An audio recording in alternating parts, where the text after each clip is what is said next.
మన ప్రభువును రక్షకుడైన యేసుక్రీస్తు నామంలో మీకు శుభములు వందనములు తెలియజేస్తున్నాను.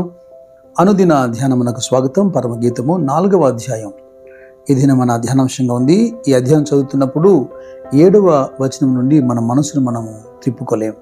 నా ప్రియురాలా, నీవు అధిక సుందరివి, నీ యందు కలంకమేమియూ లేదు అంటున్నాడు ప్రియుడు.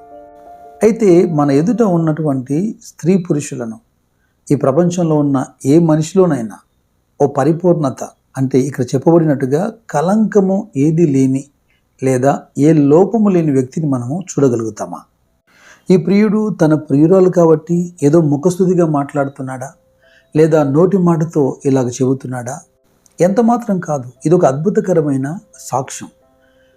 అపోస్తలుడైన పౌలు ఎఫెసీ సంఘంతో మాట్లాడుతున్నప్పుడు ఈ ప్రియునికి సంఘానికి సంబంధించినటువంటి వర్ణన ఇస్తూ 25 నుండి 27 వచనాల్లో ఇలాగ రాస్తున్నాడు. పురుషులారా, మీరును మీ భార్యలను ప్రేమించుడి, అటువలే క్రీస్తు కూడా సంఘమును ప్రేమించి అది కలంకమైనను మొడతైనను అటిది మరి ఏదైనాను లేక పరిశుద్ధమైనదిగాను నిర్దోషమైనదిగాను మహిమగల సంఘముగాను ఆయన తన ఎదుట దాన్ని నిలబెట్టుకునవలనని వాక్యముతో ఉదక స్నానం చేత దాన్ని పవిత్రపరిచి పరిశుద్ధపరచుటకై దాని కొరకు తన్ను తాను అప్పగించుకొనెను. By the blood of Jesus Christ. అపొస్తలుల కార్యాలను కూడా మనం చూస్తాం. యేసు స్వార్థం ఇచ్చి సంపాదించినటువంటి సంఘము అని. యోహాను భక్తుడు తన మొదటి పత్రికలో మొదటి అధ్యాయంలో 7వ వచనంలోనూ అలాగే 9వ వచనంలోనూ మనము మన పాపములను ఒప్పుకొనిన ఎడల ఆయన నమ్మదగిన వాడు, నీతిమంతుడు గనక ఇదిగో సమస్త దుర్నీతి నుంచి మనల్ని విడిపిస్తాడని, యేసు రక్తం మనల్ని కడిగి పవిత్రులుగా చేస్తుందని. ఇక్కడ కడగబడుట అనేది ఒక ఆధ్యాత్మికమైన అనుభవం. పౌలు రోమిలతో మాట్లాడుతున్నప్పుడు 10వ అధ్యాయంలో 8-9 వచనాల్లో ఇదిగో వాక్యము నీ యొద్దను నీ నోటను నీ హృదయంలోనూ ఉన్నది, అది మేము ప్రకటించు విశ్వాస వాక్యమే అంటూ, అదేమనగా యేసు ప్రభు అని నీ నోటితో ఒప్పుకొని దేవుడు మృతుల్లో నుండి ఆయన లేపినని నీ హృదయమందు విశ్వసించిన ఎడల నీవు రక్షించబడతావు. ఇక్కడ కడగబడుట లేదా ఒప్పుకొనుట అనేది విశ్వాసానికి సంబంధించిన అంశంగా చెబుతున్నాడు.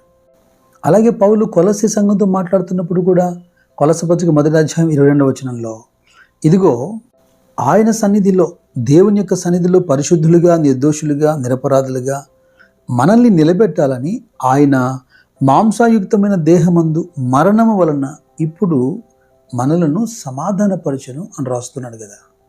ప్రభువైన యేసుక్రీస్తు తన తండ్రికి ప్రార్థిస్తున్నప్పుడు యోహాను సువార్త 17వ అధ్యాయంలో 17వ వచనంలో సత్యమందు వీరిని ప్రతిష్ఠ చేయంటున్నాడు.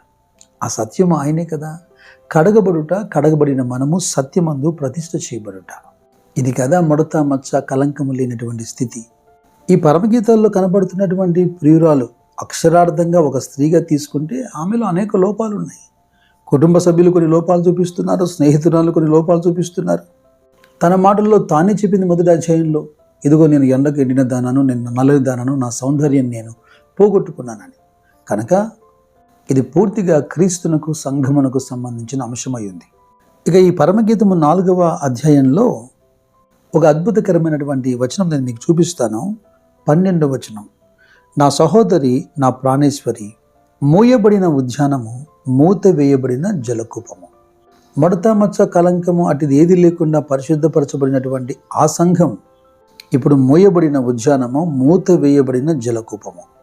అదేంటండి మూయబడిన, మూత వేయబడిన అంటే ఇది నిరుపయోగంగా లేదా పాడైపోయిన పరిస్థితి అని కాదు అర్థం. ఇంగ్లీష్లో అయితే సీల్డ్ అని రాశారు. వ్యక్తిగత జీవితానికి అలాగా సంఘ జీవితానికి ఆపాదించుకుంటూ సామెతల గ్రంథం 5వ అధ్యాయంలో ఒక అద్భుతకరమైన మాట మనం చదవాలి. 15-16 వచనాలు.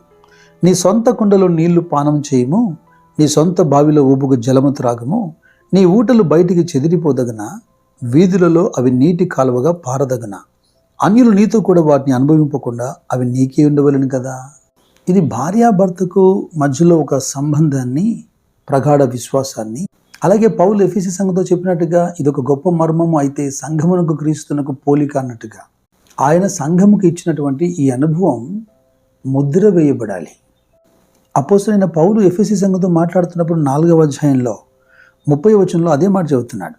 దేవుని పరిశుద్ధాత్మను దుఃఖపరచుకొని విమోచన దినము వరకు ఆయన యందు మీరు ముద్రింపబడి ఉన్నారు అని ప్రవక్త అయినటువంటి యెషయా ద్వారా ప్రవచనాత్మకంగా చెప్పబడుతున్న ఈ మాట 52వ అధ్యాయంలో మొట్టమొదటి వచనం చూడండి. సియోను లెమ్ము లెమ్ము, నీ బలము ధరించుకొనము, పరిశుద్ధ పట్టణమైన యెరూషలేమా నీ సుందర వస్త్రములు ధరించుకొనము. ఇక మీదట సున్నతి పొందని వాడు ఒకడైనను అపవిత్రుడు ఒకడైనను నీ లోపలికి రాడు. ఇదిగో అన్యుడెవడు నీలో ప్రవేశించకూడదు, అపవిత్రుడెవడు ఇక మీద నీలో ప్రవేశించకూడదు, నీవు ముద్రించబడి ఉన్నావు అంటున్నాడు. యెషయా గ్రంథం 58వ అధ్యాయం 11వ వచనం ప్రకారం మనల్ని ఆయన నీరు కట్టిన తోట వలెను, ఎప్పుడు ఉబుకుచుండు నీటి ఊట వలెను ఆయన ఉంచాడు, ఉంటామని మనకు వాగ్దానం ఇచ్చాడు. అయితే సామెతలు 5:15 చెప్పబడినట్టుగా మన రెస్పాన్సిబిలిటీ ఆ ముద్రను కాపాడుకోవడంలో మన బాధ్యత లేదంటారా? అలాగైతే అపోస్తలుడైన పౌలు గలతీ సంఘంతో మాట్లాడుతున్నప్పుడు 5వ అధ్యాయంలో 14వ వచనంలో 6:14లో అయితే మన ప్రభువైన అయిన యేసుక్రీస్తు సిలువ యందు తప్ప మరి దేని యందును అతిశయించుట నాకు దూరమవును గాక, దానివలన నాకు లోకమునకు నేనును సిలువ వేయబడి ఉన్నాము. ఏ గార్డెన్ ఎన్క్లోజ్డ్, ఏ స్ప్రింగ్ షట్ అప్, ఏ ఫౌంటైన్ సీల్డ్.